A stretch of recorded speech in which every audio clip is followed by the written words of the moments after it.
දවසක් එනවා මගේ අතින් මට වතුර එකක් අරගෙන බොන්න බැරි. දවසක් එනවා දැකලා නැද්ද අර හැන්දෙන් කවනවා පොවනවා දැකලා ඇතිනේ. ඒ කියන්නේ මගේ අතින් මට වතුර ටිකක් අරගෙන බොන්න බෑ. අත්තාහියත් නැත්ති අපිට අපිවත් නැහැ. දැකලා තියෙනවද අර බට ගහලා කණ්ඩ බොන්න දෙනවා. දැන් මගේ කටින් මට වතුර ටිකක් බොන්න බැරි දවසක් එනවා. එන්නද?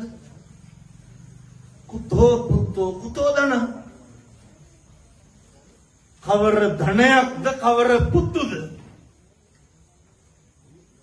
කවුරුවත් නැහැ.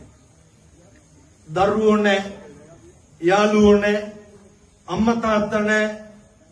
මගේ ගෙදර මගේ රස්සාව මගේ සල්ලි මගේ පඩිය මගේ ඇඳුම මගේ ඇඳ මොකවත් නැහැ.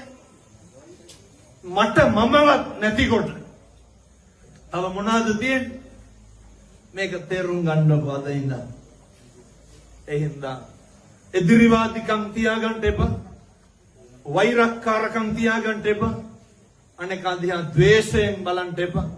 අනෙකට ආදරය කරන්න, මෛත්‍රී කරන්න, උදව් කරන්න.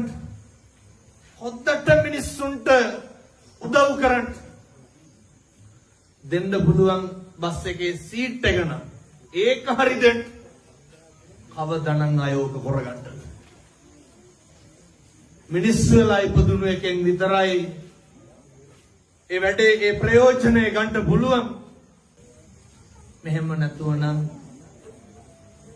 තේරුම් ගන්න බෑ. මේ ටික හදාගන්නේ නැතුව අර කලේ මුණින් නමලා වතුර හලනවා වගේනේ. අම්බලට්ටික රාහුලෝ ආද සූත්‍රයේ බුදුහාමුදුරෝ දේශනා කරන්නේ ඉදුණු පාට අමුඹ